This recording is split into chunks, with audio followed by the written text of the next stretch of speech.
अमावस्या के दिन आपको लगता है कि हमारे पूर्वजों का उद्धार नहीं हुआ, हमारे पूर्वजों का कल्याण नहीं हुआ, कहीं अधोगति में कोई चला गया है, उसका बस एक बार, रोज नहीं जरूरत है, प्रतिदिन जरूरत ही नहीं,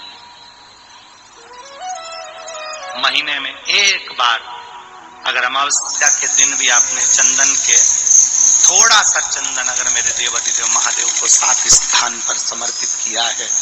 अशोक यहाँ पर वर्णन कर रही है, मैना धन्य और कला की कथा कर रही है। तीनों ने सनकादि ऋषियों से मांगा।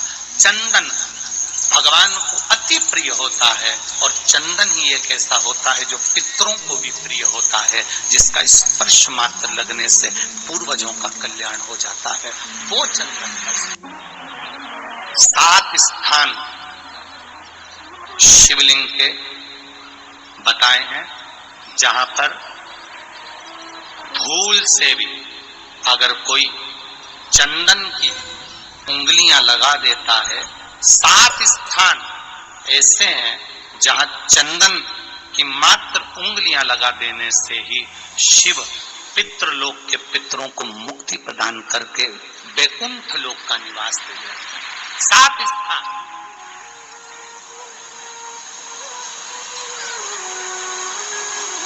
और वो 7 स्थान जो चंदन के बताए गए, पहला भगवान देवाधिदेव महादेव के शिवलिंग पर चंदन का लेपन।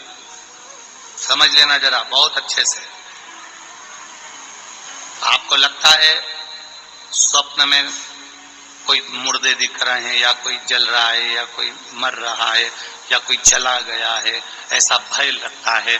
बच्चों को मानी भेजूंगी ऐसा हो जाएगा, पति को मानी भेजूंगी ऐसा हो जाएगा, कोई हमारे कोई गलत तो नहीं कर रहा है, आपको लगता है। 7 स्थान चंदन के बताएं महाराज। पहला शिवलिंग, दूसरा जहां गणेश जी का स्थान है, मालूम है ना सबको, जम के बोलो जरा, मालूम है ना सबको, जहां गणेश जी का स्थान है वहां अलग से गणेश जी बैठे, वहां नहीं। शिवलिंग में जलाधारी के ठीक सामने राइट में गणेश, लेफ्ट में कार्तिकेय, बीच में अशोक सुंदरी। तो पहला चंदन बाबा के शिवलिंग पर, दूसरा गणेश जी पर चंदन की उंगली, तीसरा षडानंद कार्तिकेय पर चंदन की उंगली, चौथा अशोक सुंदरी पर चंदन की उंगली, पांचवा जलाधारी पर चंदन की उंगली, छठा जो शिवलिंग का जल बह रहा है इसके ठीक विपरीत की ओर चंदन की उंगली, और 7वां चंदन नंदी के मस्तक के ऊपर जो 2 सींग लगे रहते हैं उस पर चंदन की उंगली। ये कब लगाई जाती है? या तो अमावस्या के दिन आपको लगता है कि हमारे पूर्वजों का उद्धार नहीं हुआ, हमारे पूर्वजों का कल्याण नहीं हुआ, कहीं अधोगति में कोई चला गया है, उसका बस एक बार, रोज नहीं जरूरत है, प्रतिदिन जरूरत ही नहीं, महीने में एक बार अगर अमावस्या के दिन भी आपने चंदन के थोड़ा सा चंदन अगर मेरे देवाधिदेव महादेव को 7 स्थान पर समर्पित किया है। अशोक यहाँ पर वर्णन कर रही है, मैना धन्य और कला की कथा कर रही है।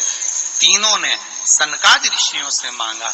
चंदन भगवान को अति प्रिय होता है और चंदन ही एक ऐसा होता है जो पितरों को भी प्रिय होता है, जिसका स्पर्श मात्र लगने से पूर्वजों का कल्याण हो जाता है। वो चंदन का। आपके घर में पितृदोष है, आपको ऐसा महसूस होता है, आपको लगता है, तो किसी भी नवरात्रि के पहले जो अमावस्या पड़ती है, मान लो अपन अमावस्या पड़ी, आप एक अंदाजा लगाइए, तो जिस दिन अमावस्या रहे उस दिन चावल की कटोरी में एक कपूर का टुकड़ा रख दीजिए महाराज, छोटा सा, और कपूर का टुकड़ा रखकर उस कपूर को दरवाजे के बाहर कटोरी में ही, चावल रखी हुई कटोरी में ही उसको पितरों का स्मरण कर कर जला दीजिए। और जलाने के बाद उस चावल को कहीं भी किसी भी वृक्ष की छांव में पक्षियों के लिए डाल दीजिए। शिव महापुराण की कथा कहती है, अगर मान लो पितृ आपको कष्ट दे रहे हैं पितृ आपको तकलीफ दे रहे हैं, कोई काम नहीं होने दे रहे हैं, या कहीं आपको ऐसा लगता है कि पितरों का दोष है, तो वो पितृ दोष देवी, अब ये जो आप करेंगे ये कब कर रहे हैं? अमावस्या के दिन आप उसको रख रहे हैं। अमावस्या के दिन उसको रखकर रात भर आपने रखा कपूर के साथ में, सुबह एकम पड़ गई, नवरात्रि लग गई, उसी दिन उसको जलाकर आपने पटक दिया। अर्थात उससे देवी और पितृ इन दोनों का आशीर्वाद जो प्राप्त होता है, तो घर में से पितृदोष समाप्त होकर लक्ष्मी की वृद्धि प्रारंभ हो जाती है, कार्य में सिद्धता आ जाती है। मान लो अगर पितृदोष है तो करो, नहीं है बड़े अलमस्ती से रहो, तो ये पितृदोष का स्मरण। तो यहाँ शास्त्र कह रहा है कि पितरों का जो लोक होता है, पितर जो लोक होता है, उस पितृलोक में 64 योगिनियां प्रवेश नहीं करती। शिव महापुराण कर रही है, शंकर की कथा कर रही है। एक छोटा सा उपाय अवश्य करिए।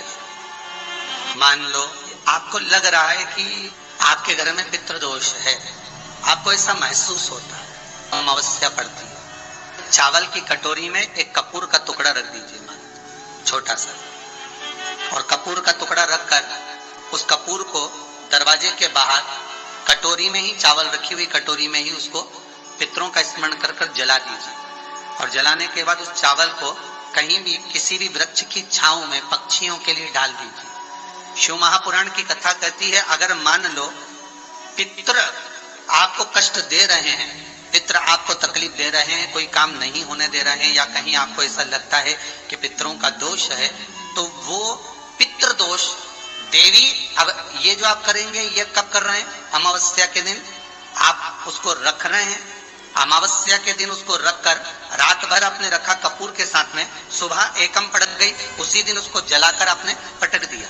अर्थात उससे देवी और पितृ इन दोनों का आशीर्वाद जो प्राप्त होता है, तो घर में से पितृदोष समाप्त होकर लक्ष्मी की